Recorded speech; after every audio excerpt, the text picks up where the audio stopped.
नमस्कार। महाराष्ट्र की नई सरकार के बने जुम्मा 4 दिन नहीं हुए हैं कि ये बेशर्मी की सारी हदें जो है ये पार नहीं करने के लिए तैयार बैठ गई है। ब्लैकमेलिंग शुरू हो गया है और तो और देशद्रोहियों के साथ ये सरकार खड़ी नजर आ रही है, क्योंकि जिस तरह की खबरें वहां से आ रही है वो वाकई चौंकाने वाली हैं। और जो लोग भी इस खबर को सुनेंगे वो अपना माथा पीटेंगे कि ये किस तरह की सरकार ये कांग्रेस, शिवसेना और एनसीपी ने मिलकर बनाई है। आज की खबर ये है कि कांग्रेस पार्टी और एनसीपी ने 6 अर्बन नक्सल्स, ये जो यलगार परिषद के लोग हैं जिनके ऊपर कार्रवाई चल रही है, उन लोगों के रिलीज करने की मांग की है। ये कह रही है कांग्रेस पार्टी और एनसीपी कि ये जो अर्बन नक्सल, ये नक्सली, ये लोग निर्दोष हैं, जांच करवाने के बाद इसको रिहा कर दिया जाए, जांच करवाने के बाद इनको रिहा कर दिया जाए। जांच के ये बेशर्मी की ये हद है कि ये भी नहीं बोल रहे कि जांच में अगर ये आ जाए कि ये गुनहगार है तो इनको सजा दी जाए। ये मांग ही रख रहे हैं ऐसा कि जांच के बाद उनको रिहा कर दी जाए। मैंने पहले ही इन्होंने फैसला सुना दिया है। कहने का मतलब ये है कि उद्धव ठाकरे किस तरह से एक पंगु चीफ मिनिस्टर बन गए हैं कि इनके ऊपर जो पहला जो एनसीपी और कांग्रेस पार्टी की तरफ से दबाव आया है वो ऐसा दबाव आया है कि कोई भी देश का देशभक्त इस सरकार को एक सेकंड नहीं लगेगा कहने के लिए कि ये देशद्रोहियों की सरकार है। अब ये 6 लोग कौन हैं?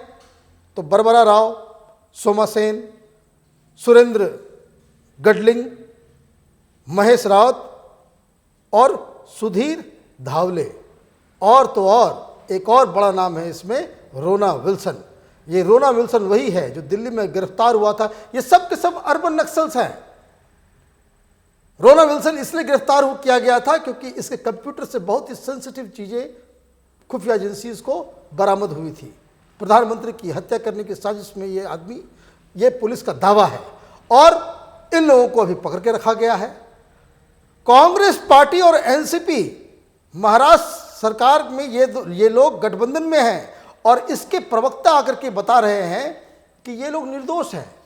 अभी ना कोई कोर्ट का फैसला आया है, ना जांच पूरी हुई है और ये सरकार कह रही है कि ये लोग बिल्कुल मुक्त है। मैं आपको कुछ बड़ी खबरें बता दूं इसके पीछे। ये सारे लोग, ये तथाकथित अर्बन नक्सल्स, ये लोग कौन हैं, इनका बैकग्राउंड क्या है? तो एक खुलासा ये है कि 2007 में ये सब के सब ये कहने के सोशल वर्कर हैं और एकेडमिशियन हैं और सोशल एक्टिविस्ट हैं, ये दरअसल चाइना के पैसे पे चलने वाले ये टट्टू हैं इस तरह के, जिनका काम ही है इस देश को तोड़ना। 2007 में ये सब के सब कम्युनिस्ट पार्टी, माओइस्ट, इसके ये सदस्य हैं, एक्टिव सदस्य हैं। 2007 में इन लोगों ने एक अपना कांग्रेस किया था जंगल के अंदर, जिसमें जो खुफिया रिपोर्ट ये है, जो इंटेलिजेंस की रिपोर्ट ये है, वो ये कि ये सारे लोग उसमें शामिल हुए थे।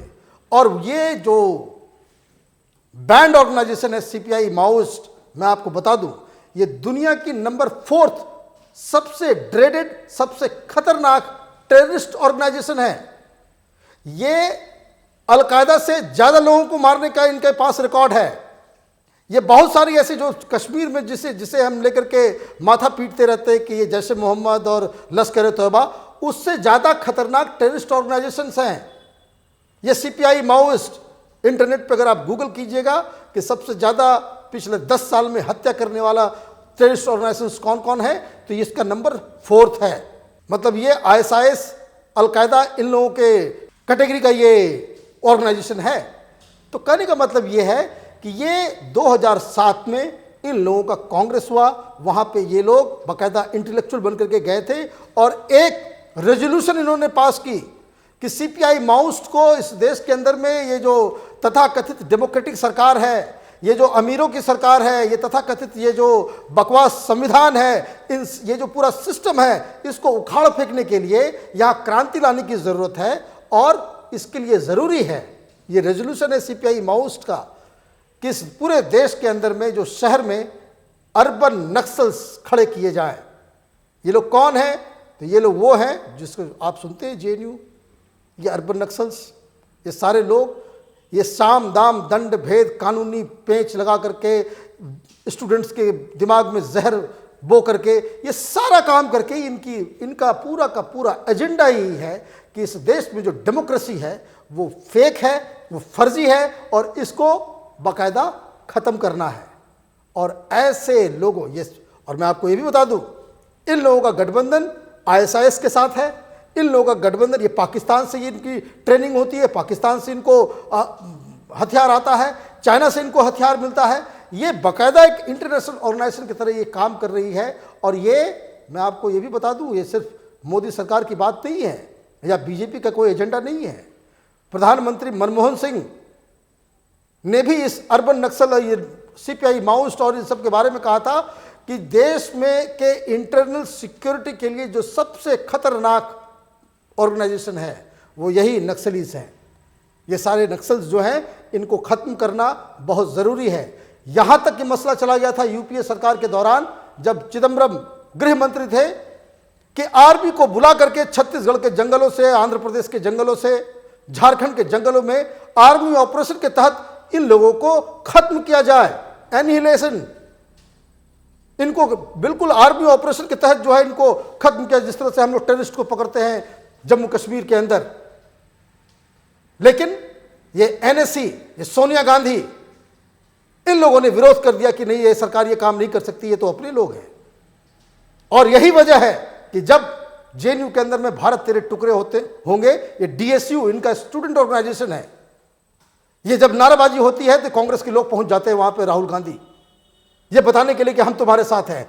और ये पूरा नेक्सस आज बिल्कुल बेनकाब हो गया जब महाराष्ट्र के अंदर में एक तो ये कठपुतली चीफ मिनिस्टर बना करके, एक पंगु चीफ मिनिस्टर, इनको तो इस डिमांड के ऊपर उद्धव ठाकरे में देशभक्ति नाम का जरा सा भी एक कतरा भी बचा हुआ होगा खून में, तो वो आज ये कहते हैं कि जो NCP और कांग्रेस के लीडर्स ने जो बयान दिए हैं उसको वापस लें। और वो ये कहते हैं कि जो लोग, जो अर्बन नक्सल्स हैं, महाराष्ट्र में ऑपरेट कर रहे हैं, उनको सजा दी जाएगी, उन्हें रिहा नहीं किया जाएगा। लेकिन लंगड़ा घोड़ा तो लंगड़ा घोड़ा ही होता है, उसको कैसे आप डरबी में दौड़ा सकते हैं? तो इन्होंने अपना सब कुछ कॉम्प्रोमाइज़ कर लिया है चीफ मिनिस्टर कुर्सी में बने रहने की वजह से। तो ये पूरा का पूरा मसला है। और मज़ेदार बात क्या है, वही शख्स आज टीवी पे आया, अबू आजमी, जिसने बाला साहब ठाकरे को पागल बुढ़ा कहा था, वो आज बता रहा है, डिमांड कर रहा है कि जो यलगार परिषद के लोगों को, या अर्बन नक्सल्स को जो पकड़ा गया, ये ज्यादती हुई थी पिछली सरकार के दौरान, इन लोगों को जांच करके किसी तरीके से इसको रिहा करना जरूरी है। उनके साथ न सिर्फ ये सिंपथाइज कर रहे हैं बल्कि उनको रिलीज कराने की मांग कर रहे हैं। और ये कौन है, तो ये आपको बताने की कोई जरूरत नहीं है। NCP के लीडर्स बहुत सारे बोल रहे हैं कि इनके साथ जो है गलत हुआ है। तो आप करना क्या चाह रहे हैं? आप इसीलिए मुख्यमंत्री बने थे कि महाराष्ट्र में जो नक्सली हैं उनको रिलीज किया जाए? अभी तो शुरुआत है।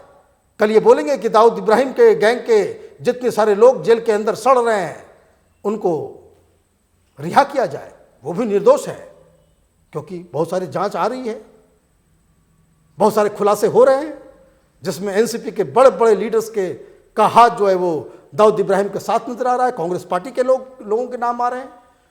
तो कहने का मतलब ये है कि ये जो दंभ और अहंकार के चक्कर में उद्धव ठाकरे मुख्यमंत्री तो बन गए, लेकिन अब इनको ये कहा जा सकता है कि सैंडविच बना करके जो इनसे इस सारा समर्थन का जो किस्त ब किस्त चुकाया जाएगा, वो शिवसेना और शिव सैनिकों के लिए चुल्लू भर पानी में डूब मरने के बराबर होगी। मैं बार बार कह रहा हूं कि जो आज डिमांड NCP की तरफ से आया है, अबू आजमी की तरफ से आया है, उद्धव ठाकरे को इमीडिएटली ये सफाई देनी चाहिए कि ये सरकार जब तक रहेगी तब तक किसी आतंकवादी को, किसी नक्सली को, किसी अर्बन नक्सल को, किसी भी देशद्रोही को छोड़ा नहीं जाएगा। लेकिन मैं आपको बता दूं, मुझे पूरा यकीन है कि उद्धव ठाकरे अपनी कुर्सी बचाने के चक्कर में ये चुप रहेंगे। हमारी नज़र इस खबर पे बनी रहेगी। आप देखते रहिए ओपिनियन पोस्ट इंटरनेट टीवी। हमारे वीडियोस को लाइक कीजिए, शेयर कीजिए और हमारे चैनल को सब्सक्राइब कीजिए। धन्यवाद।